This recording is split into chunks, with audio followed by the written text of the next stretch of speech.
గురుగారు మరొక ప్రశ్న చూద్దాము. వేములవాడ నుండి లలిత గారు రాస్తున్నారు, గరికకు మన పురాణాల్లో ఉన్న విశిష్టత ఏమిటి తెలియజేయగలరా నాకు? గరికే ఆహార పదార్థంగా వాడచ్చు, ఆరోగ్యప్రదం, కడుపులో నులి పురుగుల్ని సంపూర్ణంగా తొలగించగలిగిన శక్తివంతమైనది.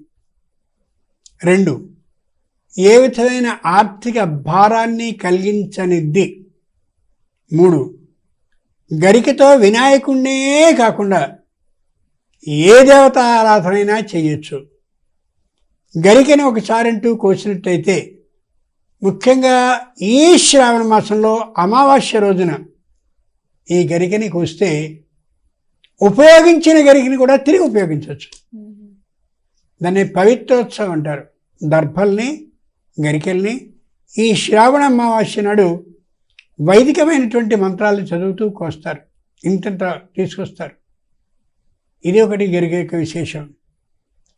గరిక అనేది వ్యక్తికి సంపూర్ణమైనటువంటి ఇష్టాన్ని కలిగించడమే కాకుండా, ఆరోగ్యాన్ని కలిగించడమే కాకుండా, వ్యక్తికి ఒక విధమైన ఆనందాన్ని కలిగిస్తుంది. గరికతో ఉండేటటువంటి ప్రదేశం అలా ఉందనుకోండి, ఎంత బాగుంది అనుకుంటాం మనం, అలా కనిపిస్తాయి.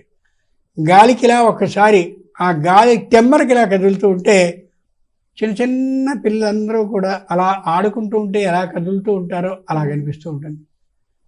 దృశ్యమాన విధానం అంటే చూస్తూ ఉండే పద్ధతి కూడా అంత ఆనందాన్ని కలిగించే విధానం ఉంది. ఏ దేవతా పూజకైనా గరికని వాడచ్చు. ఎండిపోకుండా ఉన్నంతసేపు దాన్ని వాడుకోవడం, వాడిందే మళ్ళీ వాడడం కూడా నేరం కాదు. పూజ వ్యతిక్రమం అంటే పూజని తప్పుగా చేసే విధానం, పూజా విధానానికి వేరుగా చేయడం కాని కాదు.